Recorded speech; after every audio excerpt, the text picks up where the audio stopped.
Christmas adult Sunday school leader. Like I said last week, this is a very busy time of the year, but we've got a lesson to prepare for and to deliver this Sunday. Now in our church, I will be teaching a joint Sunday school lesson to all the adults. It's kind of my Christmas present to my adult teachers, giving them the day off. Probably a lot of them will be out of town anyway, so we're just going to have one big adult class in the sanctuary. So let's look ahead. Let's see what we got coming up this week. We're in the unit called Jesus Changes Everything, and we're in the 4th week of that unit, and this lesson's title is Jesus Saves. We're looking at Luke chapter 2, verses 4 through 20, and the point of the lesson is that Jesus was born to bring us into a relationship with God. Now this is a very familiar passage. It's the Christmas story out of the Gospel of Luke. And it's difficult, really, for me to elaborate much on this because it is so familiar. I do have a few miscellaneous tidbits to share, and I hope that you'll find these helpful as you prepare.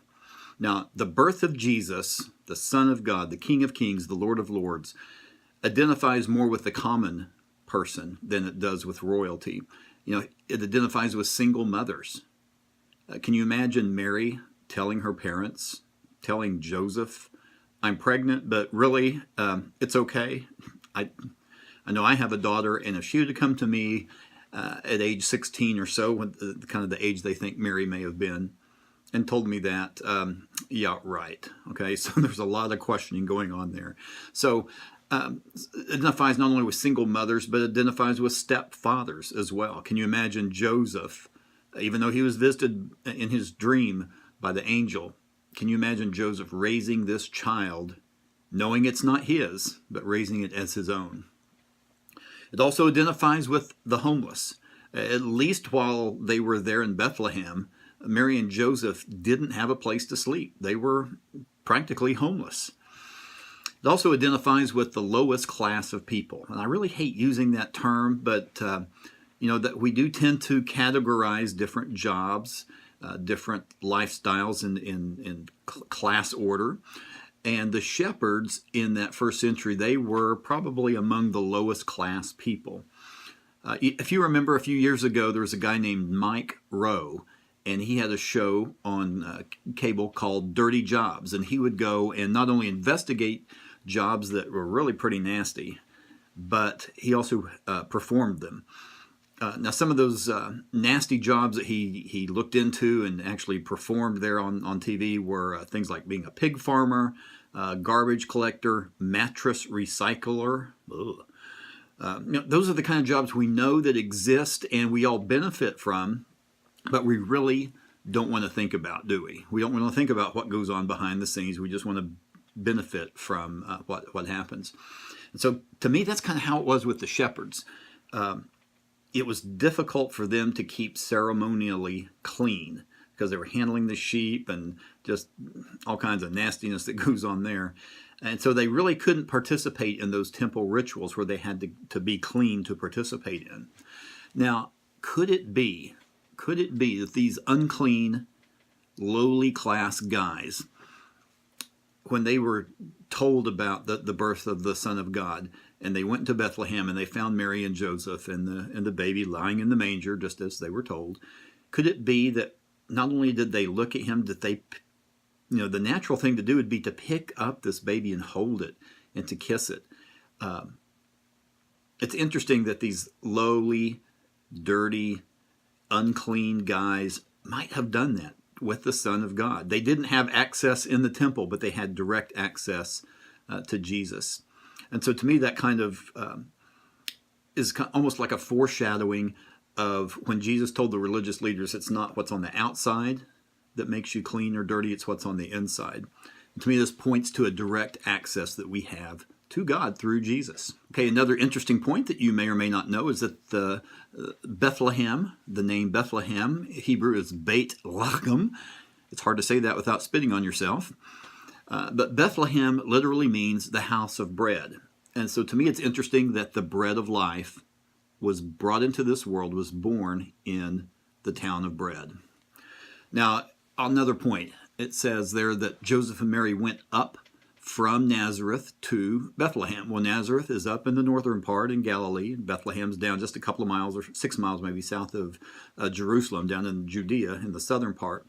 It says they went up. Well, when they say they went up, literally they went up in elevation. Nazareth is about 1,200 feet above sea level, and Bethlehem's about 2,600 plus feet above sea level. So they definitely went up to Bethlehem. Now, ladies, I know if you've given birth, you know how uncomfortable it is riding in that vehicle for about 10 miles, making it to the hospital. Can you imagine riding 80 miles on the back of a donkey the last few days of your pregnancy? Oh my gosh, I can't imagine that. All right, another point, and you've probably heard this, but what we picture as a stable that Jesus was born in actually could have been a cave. Okay, now keep that in the back of your mind. I'm going to come back and address that here in a minute. All right, something else I think I've shared before, but I'm going to share again. In fact, I do this in my class quite a bit, is I know I share the same information over and over. Number one, because not everybody is in every class, right? So something that you may have mentioned 2 or 3 weeks ago, you're not going to have the exact same people in the class probably. Also, people have a very short memory. Also, repetition helps cement in knowledge. So, gosh, probably every 4 or 5 weeks, something comes up about the Sea of Galilee. And I think I've just about got my class to the point where they know the other names for the Sea of Galilee are Lake Gennesaret and the Sea of Tiberias. Because I just keep saying, okay, what's another name? What's another name? And so I think it's finally sinking in. All that to say that Christ, unto you is born this day a Savior who is Christ the Lord. Remember that Christ is not a name, it's a title. Christ, or Christos in Greek, is basically the same meaning, the same name as the Old Testament, the old Hebrew name, Messiah. Christ is Messiah. So it's a title, not a name. It's like Jesus the Messiah, not Jesus Christ, like Jim Monroe. It's not a name, it's a title. All right. All right, another point that a lot of people have fun with at Christmas time. Mark Lowry composed, sang, beautiful song, Mary, Did You Know? Mary, did you know that your baby boy would someday walk on water? And it goes into all these things. Did you know that he would be the Son of God? All this. Well, if we go back and read Luke chapter 1, verses 26 through 38, we know that the answer to that question is yes. Now, she may not have known every specific detail, but she knew that Jesus was the Son of God. All right. Here's another point to think about. What is the reason for this season? We've got sweatshirts, we've got Christmas sweaters that say this, bumper stickers that say this. We put this out on Facebook and Twitter all the time. Jesus is the reason for the season. That's a true statement. That's probably better to say who is the reason for the season, okay, Jesus. But if you really want to get specific, what is the reason for the season? It's really sin. Without sin, we wouldn't need a Savior. If you want to get more specific, the reason for the season is really my sin. All right, here are some final thoughts. I know this has been kind of a miscellaneous, hodgepodge, eclectic collection of thoughts today. Hopefully, like I said, some of this will come in handy for you. Here's some final thoughts. The bookends of Jesus' life on earth, he started in the virgin womb, ended in an unused, empty tomb. Similar. And if he was born in a cave, if that really was a cave, he started off in a cave, ended up in a cave as well, in that tomb. Some think that shepherds, those shepherds that were mentioned, raised the sheep, raised lambs to be used for the daily sacrifice in the temple. And if so, wouldn't that really be both cool and appropriate that they got to see and to possibly hold the perfect sacrificial lamb that was actually going to eventually take them out of business?